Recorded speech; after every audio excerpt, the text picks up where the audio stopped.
É no pagode. E aí, módulo 3, iniciando mais uma aula de geografia maravilhosa com um rapaz do rostinho lindo, adentrando aí o seu café da manhã, o seu jantar, o seu almoço. Que horário é que você está nos assistindo, né? Por isso que nós temos aqui sempre aquele recadinho no início de aula. Perdeu ao vivo! Tem um canal no YouTube para você assistir lá. Educa Recife, tudo junto. Playlist do módulo 3. Aí você vai encontrar a aula. Pode deixar um like, deixar um likezinho, um comentário. Compartilha com aquele seu amigo, colega de classe que não assistiu, para que ele também possa assistir essa aula feita com o maior carinho, amor, dedicação para você. E aí também tem o que? O aplicativo do Educa Recife. Ó, aqui, ó, o QR Code para encurtar, né, as distâncias, os caminhos que você percorre até chegar ao aplicativo do Educa Recife e ter ele aí na palma da sua mão, no seu celular, beleza? Canal no YouTube, aplicativo Educa Recife e aqui a tela da TV Nova Nordeste é o 22.2, chegando aqui nas sextas-feiras à noite, abrilhantando aí, né? Seu espaço. Qual é o espaço que você está? Qual é o lugar que você está agora? Está na sua escola? Está em casa?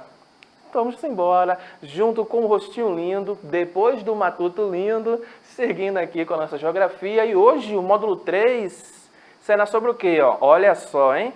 O que são projeções cartográficas? Vamos entender aí o que é a questão das projeções cartográficas, quase que não sai, hein? Menino, você é um trava-línguas, professor, então, conteúdo, Vanessinha, é difícil, né? Não é. Vocês vão ver que é uma coisa simples e devagarzinho a gente vai entender isso aí. Beleza? Olha a Vitória aqui também fazendo a interpretação de Libras da nossa aula. Tamo junto. E vamos embora, né? Vocês sabem que a cartografia ela é ampla e passou aí ao longo dos anos por aperfeiçoamentos. Então ela não é igual desde lá no início. A produção de mapas ela não é mais semelhante àquelas feitas há anos atrás. Hoje, por exemplo, como a imagem vai chegar aqui na sua tela agora, temos aí mapas em formas digitais. Olha o tempo aí, Jonas. Então, a gente consegue passar por avenidas que não conhecemos em momentos anteriores e ter a característica daquele lugar, daquela região e uma forma digital no nosso simples aparelho de celular. E aí temos aí vários aplicativos que vão facilitar esse nosso deslocamento, pode ser diário ou então uma viagem mais longa aí que você vai fazer. Então você vê na imagem aí, ó, de um ponto a outro. Nesse exemplo aqui a pessoa está saindo de casa para o supermercado. E aí está mostrando aquele caminho mais fácil para que ele chegue no supermercado e compre o alvejante, porque o dele acabou, né? E ali do lado tem justamente o celular, que ele vai fazendo aquele processo de vire à direita, em 500 metros, vire à esquerda, em 100 metros, buraco a via. Então você vê que tem uma coisa bem mais prática.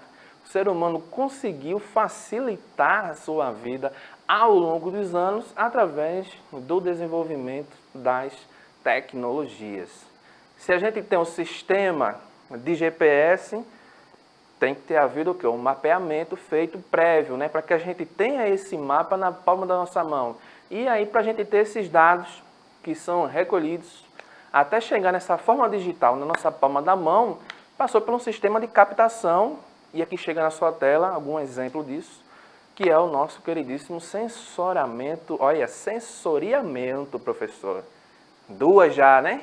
Sensoriamento e cartográficas, né? Beleza, vamos embora. Aí você vê aqui do lado um videozinho, nós temos o planeta Terra e aqui um satélite fazendo ali a sua órbita, né? Satélite que foi jogado ali, artificial, né? E ele consegue gerar o quê? Um conjunto de imagens, feito esse que está aqui ao seu lado. E aí você vai poder fazer o estudo que você queira de uma determinada área. Você quer saber se uma área está mais ocupada pela população, você consegue.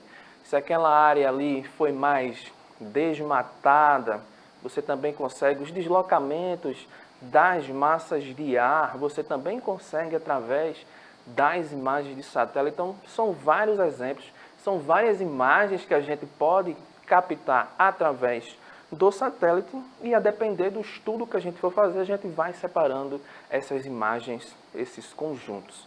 Beleza, professor? Se a gente teve todos esses avanços, facilitou a nossa vida, facilitou. Mas nós temos o quê? As formas de representar o globo terrestre. E aí a gente pode representar esse globo terrestre através do quê? De um globo, só que de uma forma menor, que a gente pode ter na nossa mesa, né, no nosso escritório, aquele globozinho que a gente encontra, né?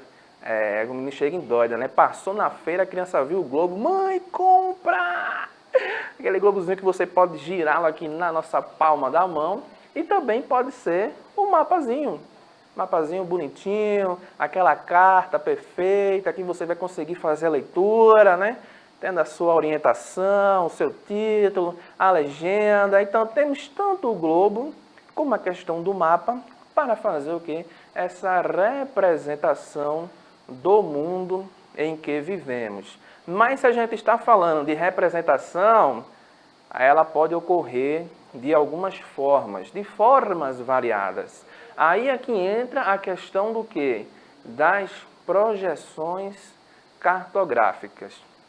E aí, a depender do que você for estudar, qual região que você pretende alcançar, quais dados que você pretende ter de tal área, existem as projeções cartográficas, cada uma com a sua finalidade, facilitando você ter o nosso globo terrestre numa forma plana, numa forma que você possa estar ali visualizando aquelas formações.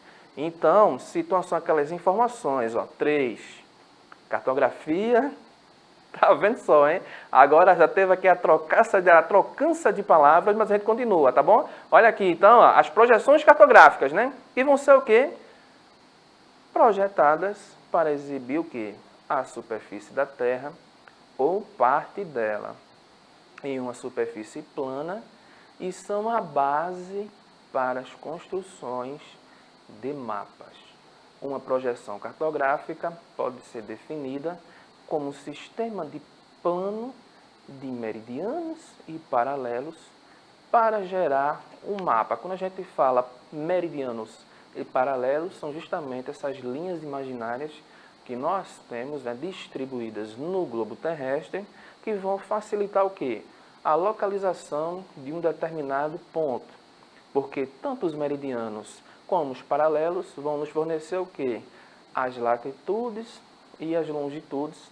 E aí o encontro dessas linhas vai dar o quê? A localização do ponto que você quiser, do determinado ponto da Terra. Você tendo a longitude e tendo a latitude, o cruzamento dessas linhas está ali o ponto específico que você quer encontrar. Então, nós temos aqui, ó, o meridiano central, que vai dividir esse globo, que é o meridiano de Greenwich, está vendo ali, ó? Cortando o globo de norte a sul, dividindo a Terra em leste e oeste.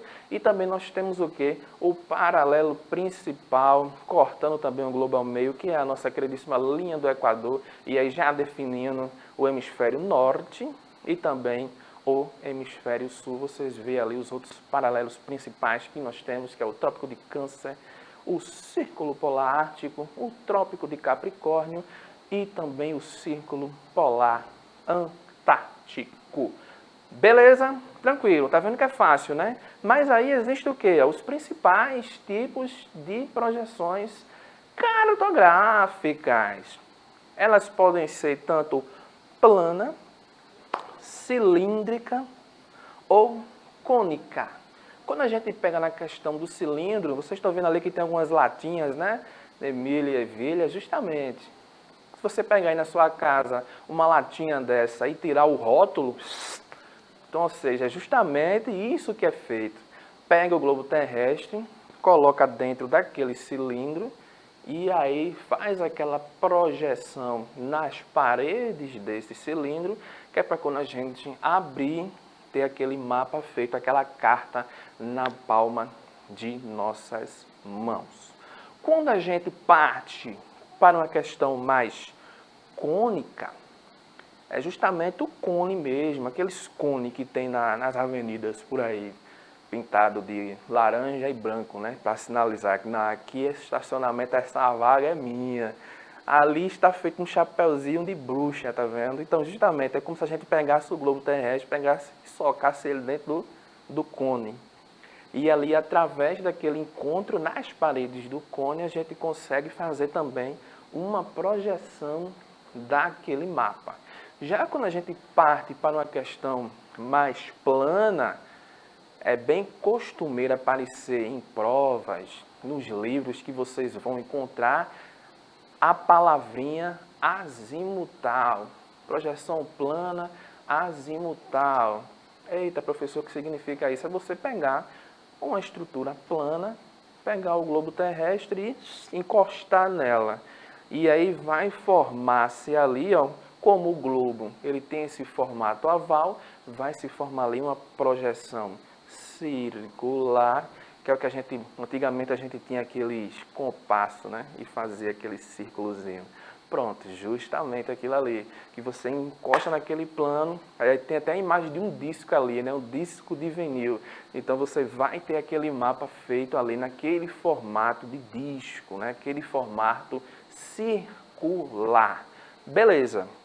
Cilíndrica, cônica e plana. Aí vocês dizem, professor, é muito difícil a gente ver uma projeção cônica, uma projeção mais plana, né, com um negócio circular. A gente é bem comum ver o mapa normal na palma da nossa mão, né? Pois é, então a projeção cilíndrica, olha aí, ó, mais uma vez, hein, tá reparando, né? Módulo 3, ela é bem mais utilizada. E quando a gente fala nas projeções cilíndricas, é bem comum aparecer o quê, ó? Esses dois rapazes aqui, ó, tá vendo?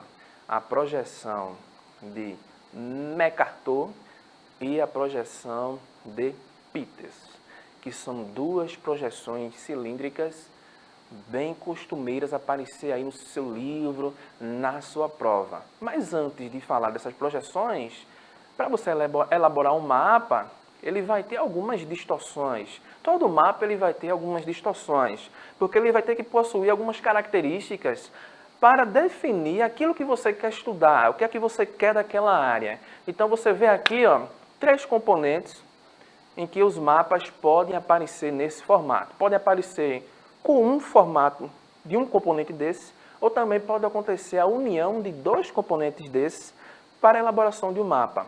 Mas a união dos 3 componentes é muito difícil, então por isso que os mapas, todos eles possuem alguma distorção, porque fica faltando um ou 2 elementos desses. Quando o mapa ele é equivalente, ele vai o quê? Preservar as áreas. Como é o desenho ali, como é a questão das áreas, o tamanho. Quando a gente parte para um mapa mais equidistante, ele está o quê? Preservando as distâncias, né? Se do ponto A ao ponto B, quem é mais perto, se é mais próximo ao ponto C, ele vai prevalecer a questão das distâncias. Quando parte para uma projeção mais conforme, ele vai o quê? Prevalecer as formas. Vai manter o desenho ali perfeitozinho. Se é no formato oval, ele vai estar lá, no formatozinho oval. Beleza. Conforme, mantém as formas. Equidistante, mantenha distâncias. E ali, equivalente, ele vai prevalecer a questão da área. Se isso aqui é desse tamanho, então vai ser desse tamanho aqui que vai ser representado. Beleza? Aí, visto isso, a gente agora consegue entender a diferença entre essas duas projeções. Se você vê, ó, a projeção de Mercator, ela é o quê? Ó? Cilíndrica conforme. Eita, professor, o senhor acabou de falar que conforme ele o quê? Ó? preserva as formas. Então, ó, esse mapa aqui, ó, ele está o quê? Ó, preservando os formatos dos continentes, o desenho do litoral, mantém as formas que os continentes de fato possuem.